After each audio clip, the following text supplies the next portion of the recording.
चालवत सगळ्यांच्या गरजा भागवतो, संसाराचा गाडा चालवत सगळ्यांच्या गरजा भागवतो, झटतो सतत सगळ्यांसाठी, सगळ्यांच्या इच्छा पूर्ण करतो।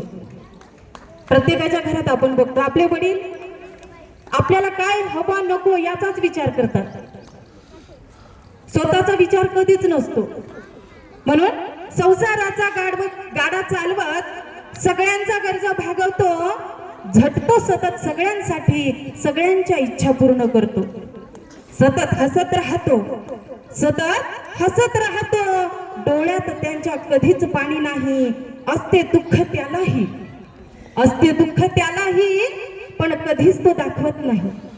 सगळ्यांच्या इच्छा विसरून जातो, सगळ्यांच्या इच्छा, स्वतःच्या इच्छा विसरून जातो, सगळ्यांना आनंदात ठेवत ठेवत स्वतःचा आनंद मात्र विसरून जातो। लेक असते लाडकी त्याची, लेक असते लाडकी त्याची, तिच्या सुखासाठी नेहमी धडपडतो। हे वास्तविक आहे, माझंही तेच आहे। मी आज एवढी मोठी झाले पण माझे वडील माझा कोणताच हट्ट पुरवला नाही असं कधीच झालेलं नाही। आता गेल्या महिन्यात मी माझ्या वडिलांना, माझ्या पप्पांना म्हणलं, पप्पा मला जुनी हार्मोनियम नाही पाहिजे, मला नवीनच पाहिजे। पप्पांना आमच्या स्वतः 18,000ची हार्मोनियम मला लगेच घेऊन दिली। असा असतो बाप। म्हणून लेक असते लाडकी त्याची, तिच्या सुखासाठी नेहमी धडपडतो, जगासमोर तापट असलेला बाप तिच्या समोर शांत होतो।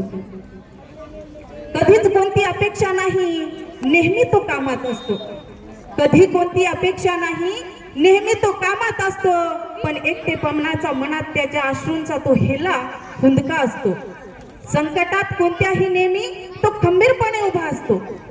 बाप नावाचा व्यक्ती संकटात नेहमी कोणत्याही नेहमी तो खंबीरपणे उभा असतो। घरासाठी सगळ्यांचा तो खूप मोठा आधार असतो।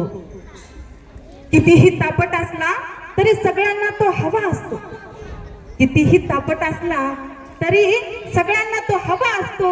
हृदयात त्याच्या नेहमी प्रेमाचा थंडगार वारा असतो। कोणत्याही प्रसंगी लढायला तो नेहमी तयार असतो। माणूस तर बाबा सगळ्यांचा हा सुपरमॅन असतो, सगळ्यांचा हा सुपरमॅन असतो।